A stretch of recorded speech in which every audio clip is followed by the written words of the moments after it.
Each time you look at the moon, it's going to look a little different.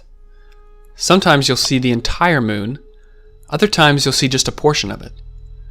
In this video, I'd like to go over why the moon looks the way it does, and a few other things about the moon's orbit.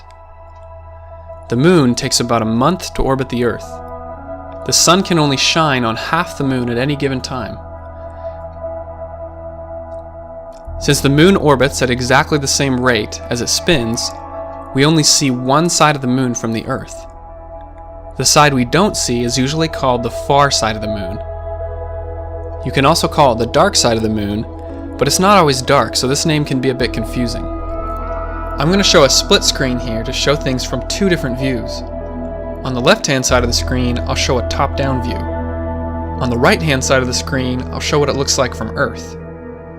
When the moon is closest to the sun, the side of the moon facing the Earth is dark. The sunlight reflects off the Earth, so we can still see the moon if we look closely. We refer to this as a new moon. As the moon comes around, we start to see a tiny sliver of the moon. This is called the waxing crescent. A few more days pass by, and now we can see half the moon. We can call this a half moon, but more specifically it's called a first quarter, because we are a quarter of the way through the phases. A few more days, and only a small portion of the moon is not lit up. This is called the waxing gibbous.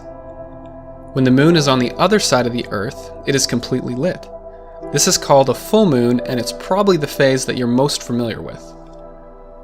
Now the light begins to fade, we mirror the previous phases.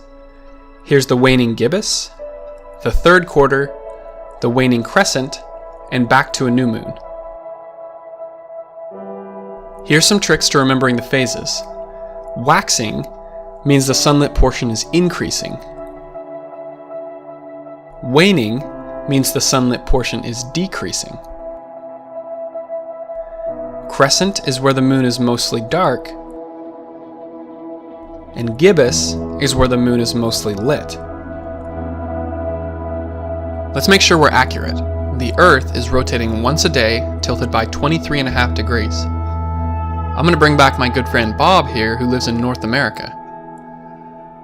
Bob can't always see the moon.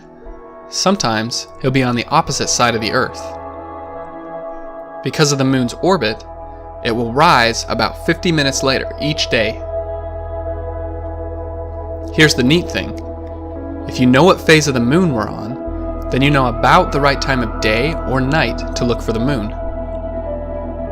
If we're currently on a full moon, then at about the same time the sun is setting, we'll be able to see the moon rise.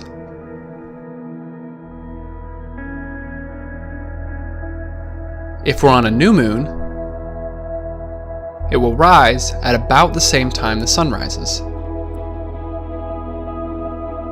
Now let's take a look at a first quarter moon. It will rise at about noon and set at about midnight. And a third quarter moon will rise at midnight and set at about noon. So there you have it. I hope that next time you look up at the moon, you see it just a little different than you did before. If you'd like to learn even more about the moon, go ahead and click on this video.